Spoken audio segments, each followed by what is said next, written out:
warahmatullahi wabarakatuh. Kembali lagi di Yesi Utami YouTube channel. Kali ini kita akan membahas tentang bagaimana sih cara mengatasi batuk pilek pada anak.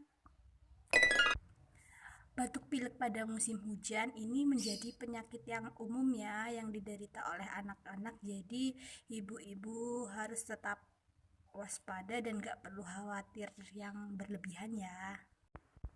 Jika dirasa batuk pilek tidak mengganggu aktivitas si kecil sehari-hari, mams nggak perlu bingung untuk ngasih obat ya, tapi pastikan anak cukup istirahat, minum yang cukup, kemudian makan makanan yang bergizi, nggak perlu obat, nggak masalah.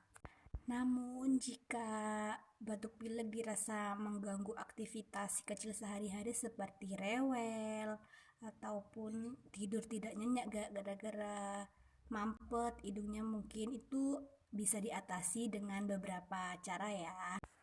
Salah satunya yaitu si kecil posisikan kepalanya lebih tinggi pada saat tidur supaya dapat bernafas dengan lega. Selanjutnya yaitu kalau anak sudah memasuki fase MPASI, sebaiknya anak diberikan asupan cairan yang cukup air putih yang lebih banyak dari biasanya untuk menghidrasi. Selanjutnya yaitu berikan anak madu setengah sendok teh untuk meningkatkan daya tahan tubuhnya, karena madu dipercaya dapat menyembuhkan berbagai macam penyakit daripada obat. Selain itu, mams bisa memberikan balsem khusus untuk bayi yang dioleskan di dada, punggung, kemudian leher untuk meredakan penyakit batuk pileknya.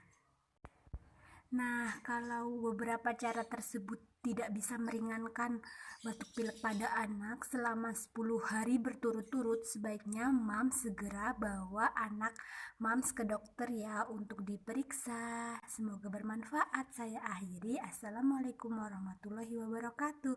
Ketemu lagi di video-video selanjutnya.